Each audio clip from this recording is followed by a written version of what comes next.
Lorsque le bourreau alluma la torche et la plaça dans le foin, sous le bûcher, les flammes s'élevèrent instantanément. Mais la peau de la poitrine du condamné ne se fendit pas. Ses cheveux ne s'enflammèrent pas. Ses vêtements commencèrent à se consumer. Mais son corps resta froid. Quelques instants plus tard, l'un des gardes s'écria « Il est mort !» Mais le pouls battait sous les doigts du prêtre. Lorsque le nom du diable fut prononcé, le feu envahit son visage. 3 semaines avant son exécution, personne ne savait encore que l'inquisiteur Sébastien de Loara allait être accusé.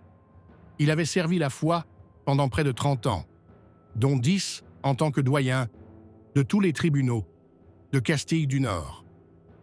Ses appartements au couvent des Saintes dominicaines étaient modestement meublés, mais propres.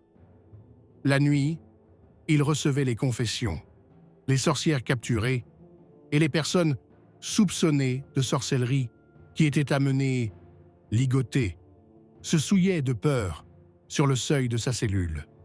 Sa voix était sourde, ses mains sèches, son regard impassible. « Tais-toi, et Dieu t'entendra ». Selon des témoins, il répétait cette phrase avant les tortures plus souvent que des prières. Les premiers symptômes sont apparus soudainement.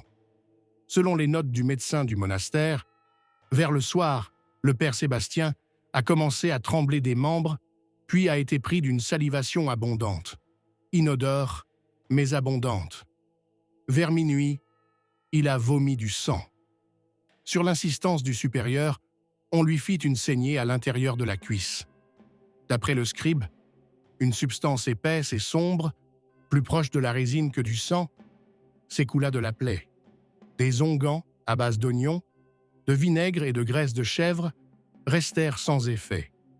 La température augmentait, les veines du cou gonflaient, la langue devenait violette.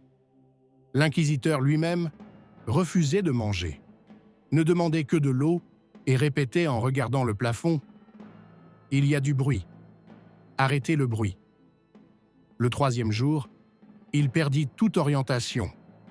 Selon le rapport d'un jeune novice, Sébastien se tenait au milieu de la cellule, avait retiré sa robe et murmurait en regardant le mur comme s'il bougeait.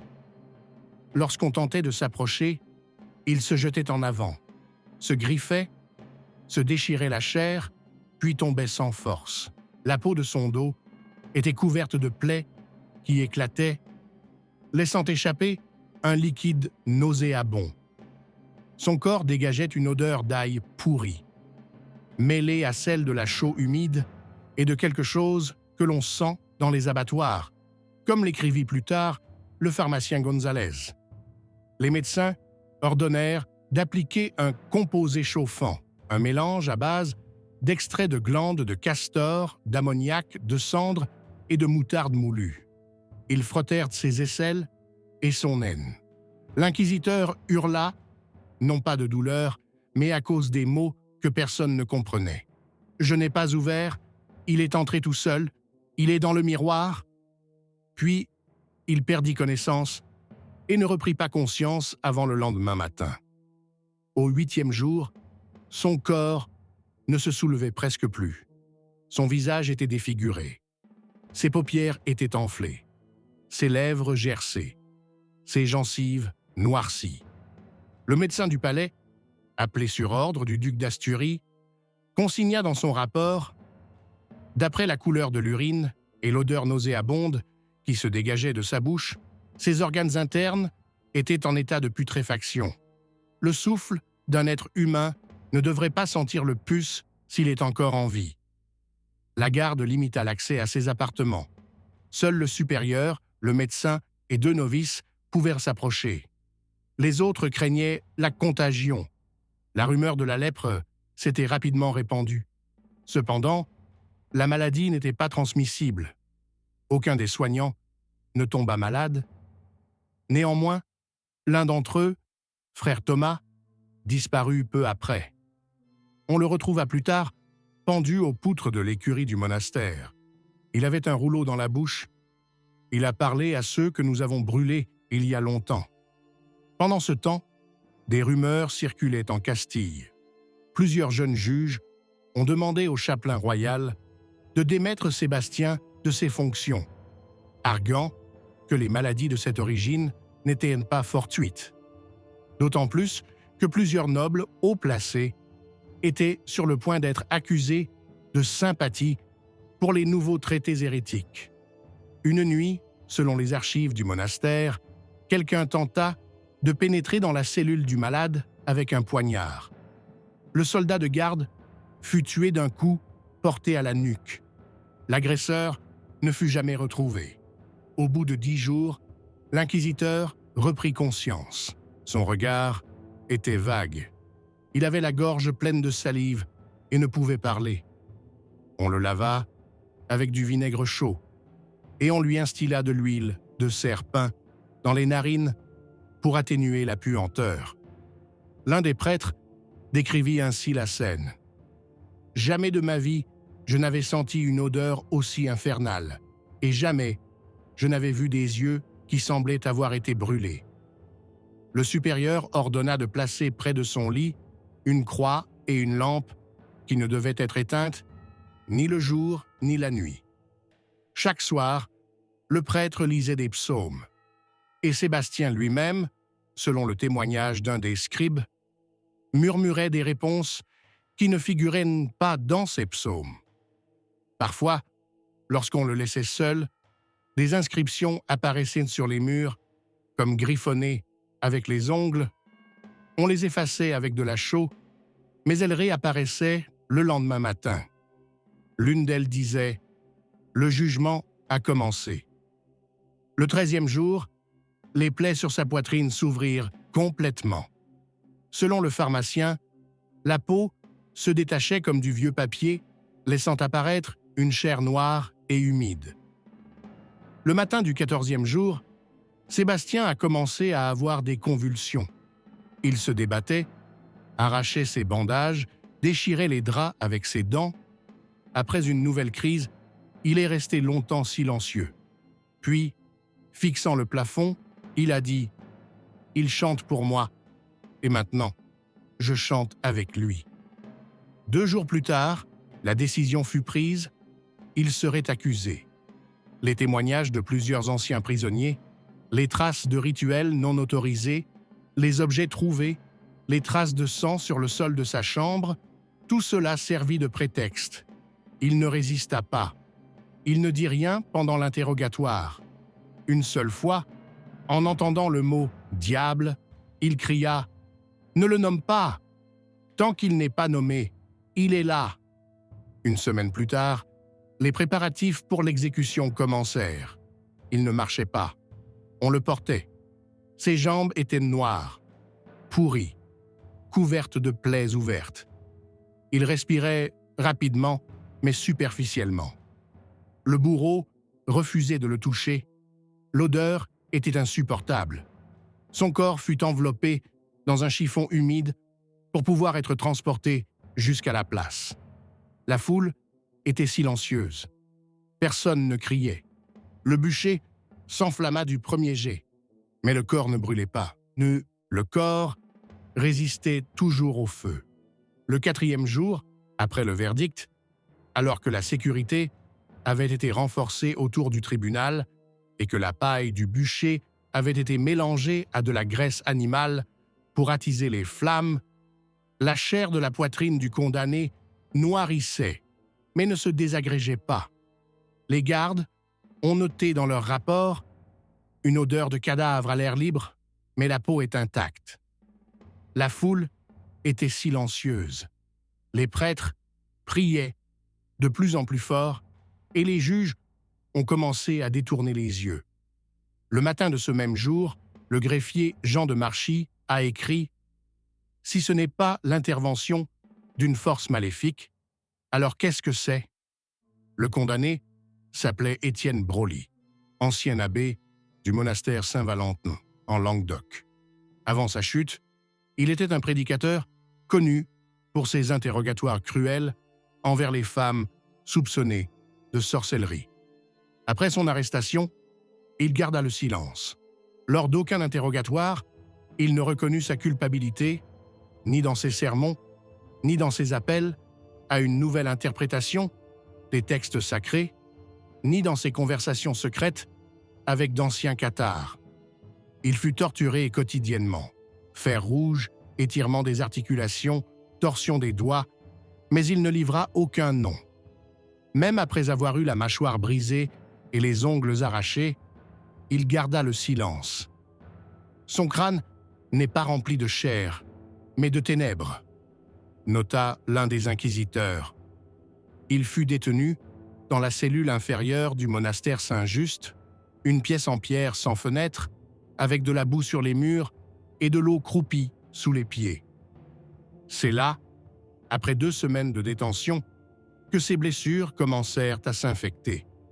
Puis, il eut des difficultés à respirer, une forte odeur de pourriture se dégagea de son corps et un liquide noir coula de ses oreilles. Un moine, nommé Dominique, qui s'occupait du prisonnier, témoigna plus tard « La moitié de son visage était noire et épaisse, comme un bouclier de cuir.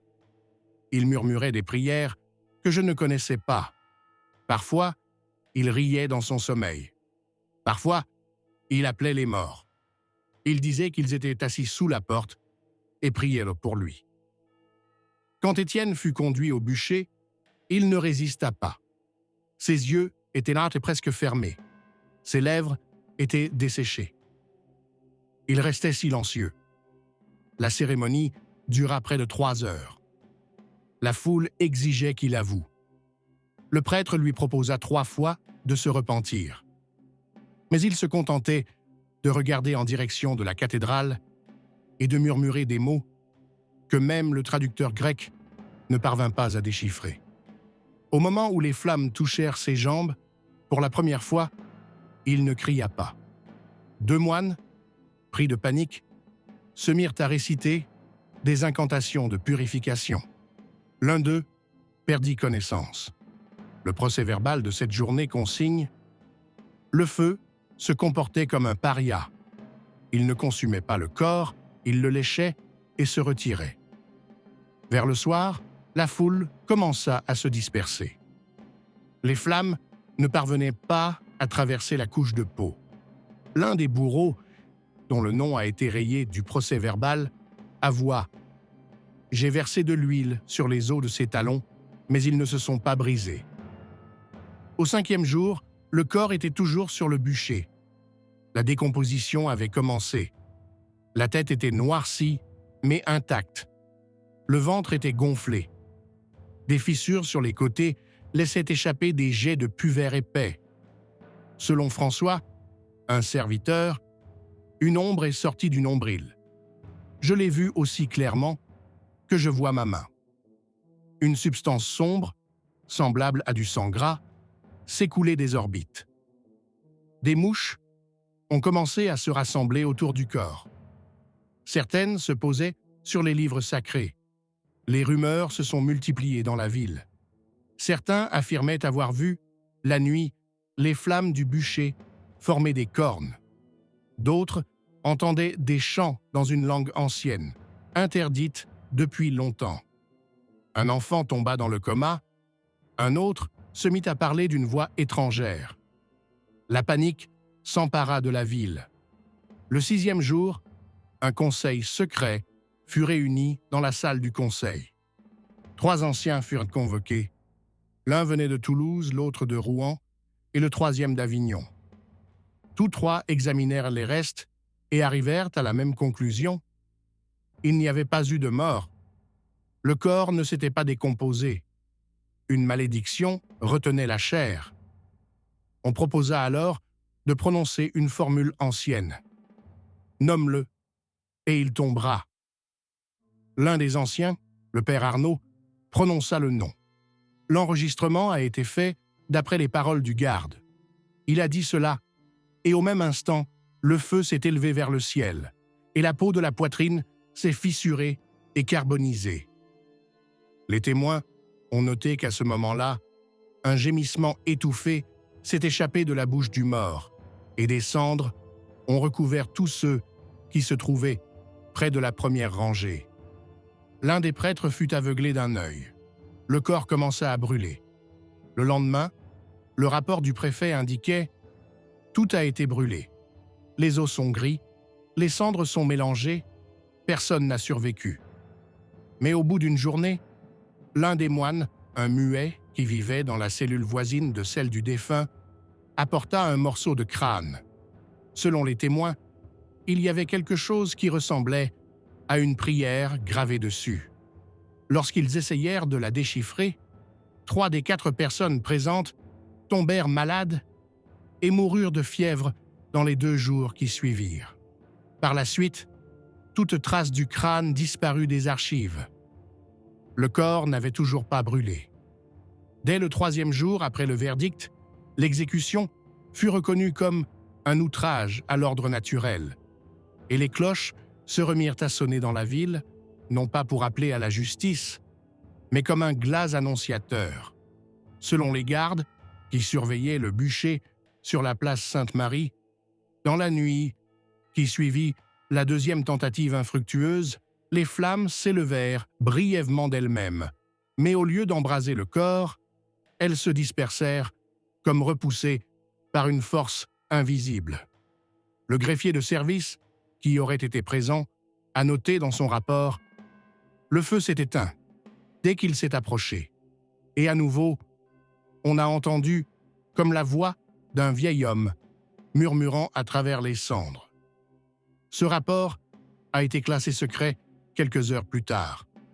L'inquisiteur Malderano, qui n'avait pas dormi depuis près de 2 jours, ordonna de ramener le corps dans la crypte en pierre, sous le temple, et d'enfermer l'entrée avec des chaînes en fer.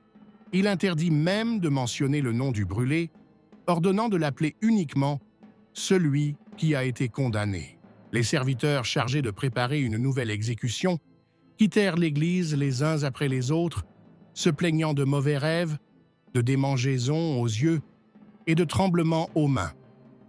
Selon le témoignage d'un apothicaire, l'un des jeunes novices s'arracha les ongles, affirmant qu'il murmurait sous sa peau. Il fut enfermé dans une cellule et exclu du service. À l'intérieur du caveau, l'odeur commença à se répandre trop rapidement. La décomposition, généralement retardée par la crémation, se développait maintenant avec une violence particulière dans l'humidité et l'obscurité. Les médecins, invités en secret à examiner les restes, ont découvert de multiples gonflements à la surface de la peau. Mais, comme l'indique la note du chirurgien Trisaldo, il n'était pas chaud, et l'autopsie a révélé l'absence de décomposition complète des tissus, ce qui contredit la décomposition naturelle. Il a également rapporté que lors de la première incision, un flux d'air à l'odeur de vin pourri et de viande avariée s'était échappé de la cavité abdominale, après quoi 2 assistants avaient commencé à saigner du nez. Maldonado, qui passait de plus en plus de temps seul dans sa chambre à rédiger des notes scellées à la cire, ne recevait que 3 personnes: le chapelain du palais, le copiste de la prison et un vieil alchimiste du nom d'Anselme, longtemps considéré comme hérétique, mais récemment réintégré dans ses fonctions. C'est à Anselme qu'on confia la tâche de préparer un mélange de genièvre broyée, de soufre, de sel et de sang pur de sacrifice, dont il fallait enduire le visage du défunt avant de tenter à nouveau de le brûler. Les serviteurs refusèrent de toucher le corps et l'aumônier fut contraint de tremper lui-même des chiffons dans le liquide noir et de les appliquer sur la peau dure et étrangement sèche du défunt. Mais tout changea lorsque des ambassadeurs venus du Nord, portant les insignes du duc de Wurtemberg, arrivèrent à l'église. L'un d'eux, un vieil homme borgne, demanda à tout le monde de se retirer pour examiner le corps. 25 minutes plus tard, il ressortit sans dire un mot, ordonnant seulement de ne pas toucher le cadavre avant de recevoir une lettre de son souverain. Selon l'un des gardes qui avait entendu la conversation dans le vestibule, l'ambassadeur murmura au prêtre « Si vous avez vraiment trouvé celui que je pense, ne le touchez pas sans son nom. » C'était la première fois que quelqu'un prononçait une phrase qui ressemblait de loin à ce qui fut plus tard consigné dans les chroniques sous le nom de « nom qui ramène les morts à la vie ». La même nuit, l'inquisiteur Malderano se plaignit d'une douleur dans les yeux, et au matin, ses 2 yeux étaient recouverts d'une membrane blanchâtre. Personne ne le vit pendant les 2 jours qui suivirent. Lorsque sa cellule fut ouverte, on ne trouva que des notes, des dizaines de feuilles, couvertes de la même phrase, écrite avec différentes encres, mais de la même main. Il ne voulait pas de flamme, il voulait être entendu. Malderano lui-même fut retrouvé plus tard, dans un souterrain près de l'hôtel, déshydraté, la peau de la poitrine arrachée et un hématome sombre au bas du ventre.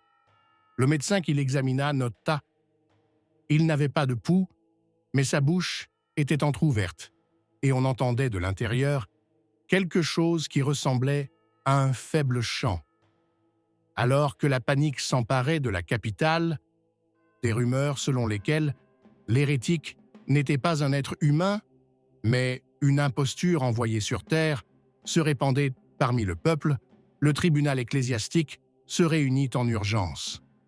Il fut décidé de détruire le corps à l'aide d'un nouveau mélange, préparé selon un ancien rituel datant de l'époque des missions teutoniques. Les alchimistes travaillèrent pendant 3 jours. Et pendant tout ce temps, le corps resta intact.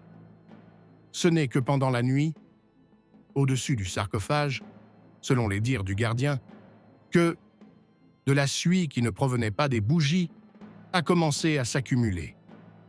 Et tous ceux qui se trouvaient à proximité avaient l'impression que l'air devenait épais et que quelque chose résonnait en eux, une peur qui n'était pas liée au feu, mais à l'attente d'un discours. Lorsque le jour de la nouvelle exécution arriva et que le bûcher s'embrasa enfin à la 7e tentative, l'un des moines les plus âgés, qui tenait le livre de prière, murmura soudain à voix haute « Parle comme avant ».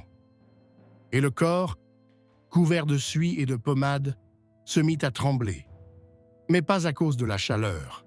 Lorsque le matin de l'exécution arriva, l'air au-dessus de la place était immobile. Aucun drapeau ne flottait sur les tours. Aucun oiseau ne volait au-dessus du poteau. On aurait dit que le vent lui-même s'était arrêté pour ne pas être témoin. Le bois sous l'échafaud était disposé avec une précision digne d'une cérémonie de mariage, plutôt que d'un bûcher. Les paillasses étaient imprégnées de résine. Les inquisiteurs, les juges, les moines, les étudiants des écoles de théologie, les envoyés des évêques et les gens du peuple étaient à présent. Personne ne souriait. Tous, même ceux qui avaient hâte de voir les flammes, étaient inquiets. Enchaînés dans des cercles de fer, couverts de boue, de plaies et de bandages, l'homme reconnu hérétique se tenait au milieu du bûcher, le regard fixé sur un point précis de la tour de l'église. Ses lèvres bougeaient, mais aucun son ne sortait de sa bouche. L'un des moines murmura « Il ne prie pas Dieu ».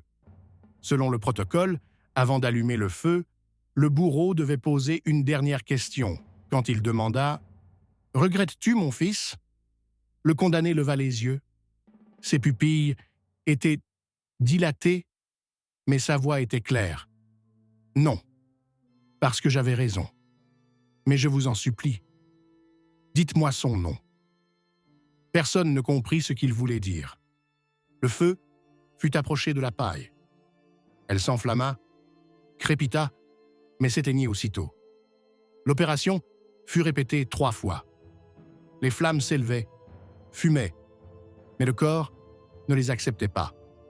Des gouttes de sueur perlaient sur le front du juge.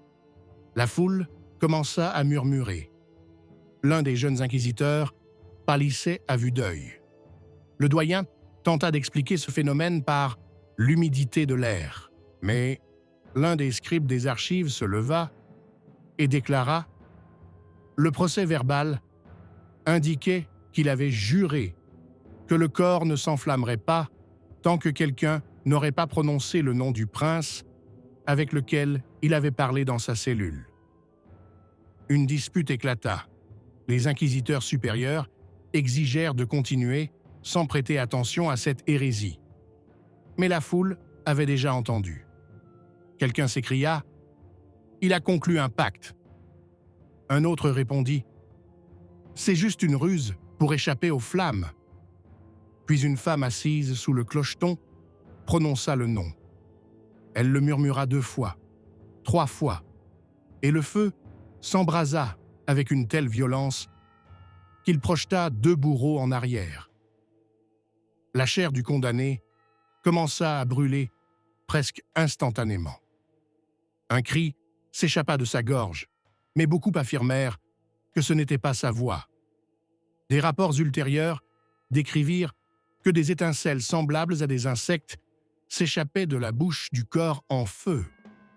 Certains moines affirmèrent avoir entendu dans ce bruit des fragments de psaumes, d'autres des mots de prière inversés. 2 jours plus tard, le corps fut retiré.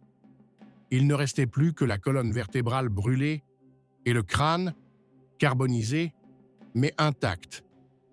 L'un des chanoines décrivit « Quand je l'ai touché, il était froid comme de la glace, et m'a semblé murmurer « Ne me renvoie pas ». Au cours de ces mêmes semaines, une émeute éclata dans la ville. Les étudiants en théologie commencèrent à quitter le séminaire. Dans la cathédrale, on entendait des bruits dont on ne trouvait pas l'origine. Plusieurs serviteurs qui s'occupaient de la cellule de détention moururent de fièvre. Dans le journal du médecin qui avait assisté à l'exécution, on peut lire « Ce n'était pas une maladie physique. C'était une erreur de l'esprit, et nous l'avons commise en prononçant des mots qui n'auraient pas dû être entendus. » La mort de l'hérétique n'apporta pas la paix. Au contraire, elle suscita la peur. Beaucoup affirmèrent qu'il n'avait pas été brûlé, mais relâché. La ville se vida lentement. La peste se développa près de l'église, et pendant 8 mois, la moitié des quartiers furent mis en quarantaine. La Cour suprême de l'Inquisition ordonna la destruction de tous les documents relatifs au procès. Mais l'un des copistes en conserva une copie, cachée dans un pilier en bois de la cathédrale. Là, sur une page noircie, sous une tache de sang, était écrit à la main « Le feu n'accepte pas ceux qui vivent déjà en lui ».